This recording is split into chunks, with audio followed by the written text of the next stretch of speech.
You see the man here? He's wearing pharaonic clothes. It's terrible. With scribbles all over. I mean, the evidence that we're looking for is being destroyed by irresponsible people who are coming here. The site is unprotected. And the irony is that people who are responsible are prevented from coming here and driven crazy with licenses and papers. Look here. Oh, there's a beautiful Hatorian cow. Look at this. I mean, this is an artist. This is not a primitive carver.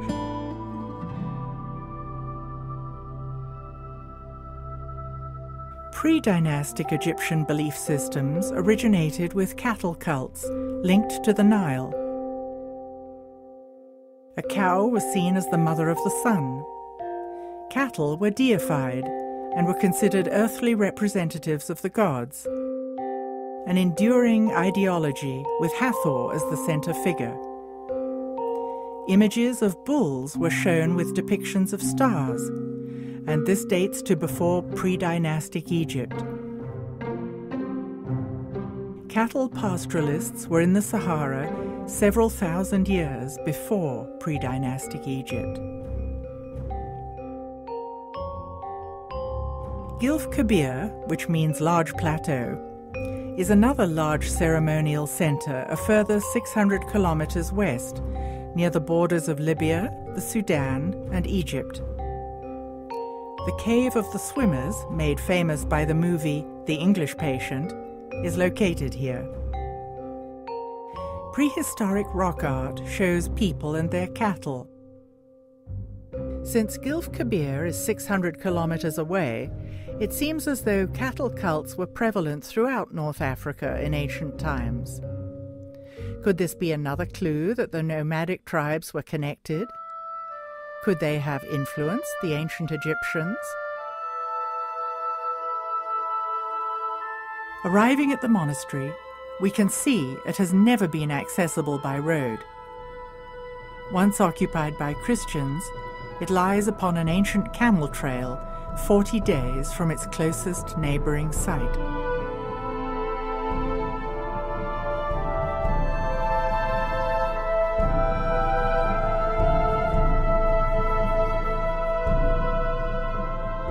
It still shows evidence of having been an oasis, with a huge acacia tree that is more than 800 years old.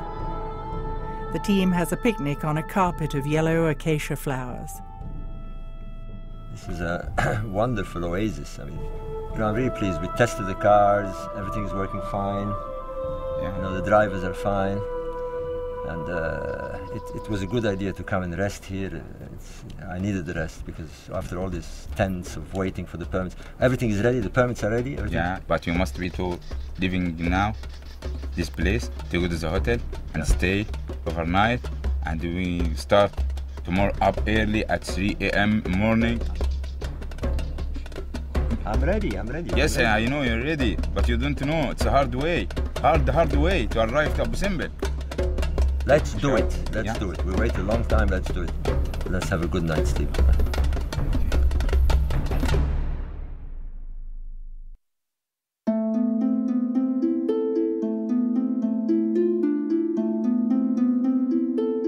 The team gets an early start, armed with long-awaited permits granted by the Supreme Council of Antiquities and the Egyptian army. They will enter the dangerous region of the Western Desert, to the south of El Khaga Oasis. Well, after days of waiting and of uncertainty, we're finally on the road. We got the permit and we're ready to go out in the desert to Napta.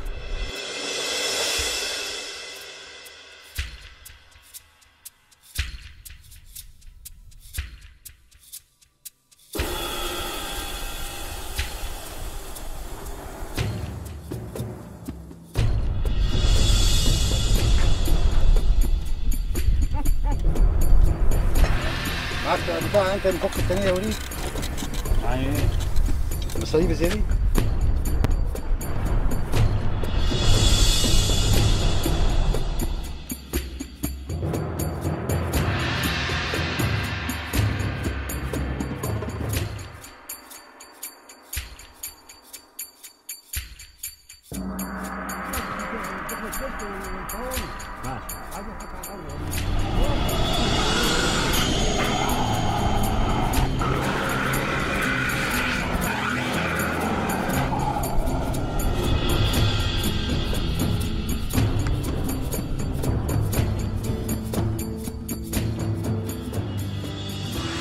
After driving south for hours along an old road covered by occasional sand dunes, there is nervousness in the air.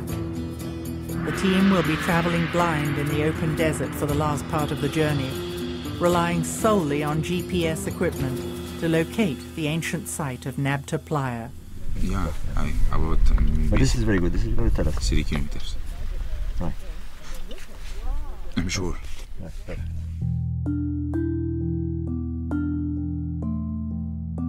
What clues will be uncovered at Nabta Playa?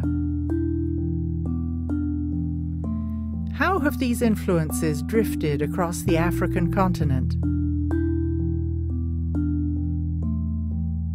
More than 3,000 kilometers further west, in Mali, there is a living culture with a surprisingly similar worldview to that of the ancient Egyptians.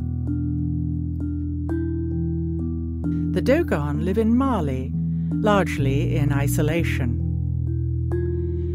Studies of the Dogon culture mirror the ideology of the ancient Egyptians with uncanny precision.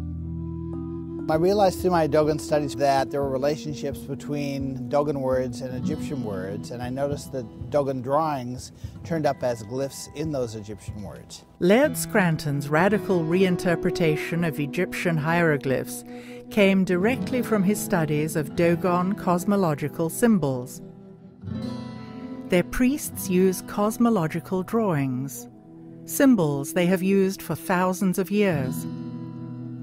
While it is impossible to ask the ancient Egyptians to explain their beliefs, Dogon priests can explain their cosmology and how their symbols are written and pronounced. The Dogon lay things out in such detail that it's like having the teacher's copy of the manual or of the book you're studying, with the answers to the questions written down in the back.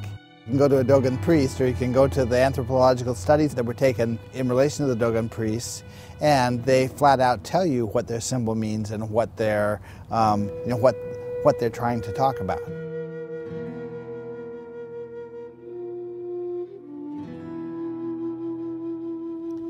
The general pattern I could say is that Dogon cosmology tells us how a concept should be expressed, how the word should be pronounced, what multiple levels of meaning the word should be associated with, and what kind of a drawing it should be associated with. That predicts for us what we ought to find in Egypt.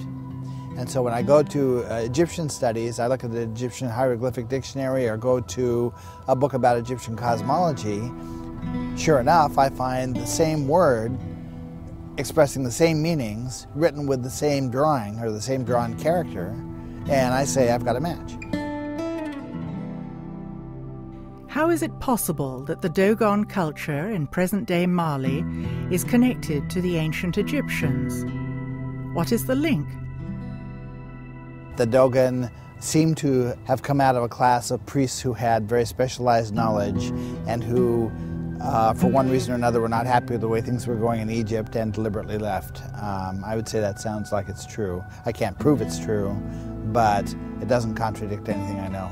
The fact that there's a match between the Dogon drawing and the Egyptian glyph in the context of the same word, pronounced the same way, with carrying the same meanings, is just another level of validation that I'm on the right track, that these words really do correspond to each other.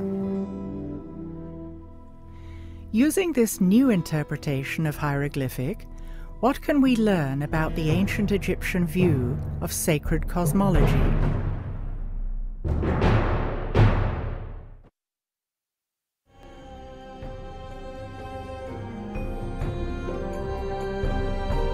I had some concerns originally as I began writing some of the books about what right did I have to be revealing secrets that have been kept for 3,000 years. But when I realized that the cosmology is about science, it's about the creation of matter and things like that, and I realized how close our science is right now to being caught up with what the cosmology, the ancient cosmology seemed to know, I realized that if anybody's going to get any benefit out of it at all, that it has to come out now. You can't wait any longer. We're only about 50 years away from discovering all the things that I found in the Dogon and Egyptian cosmology. Is it possible the ancient Egyptian cosmology was more advanced than today's science?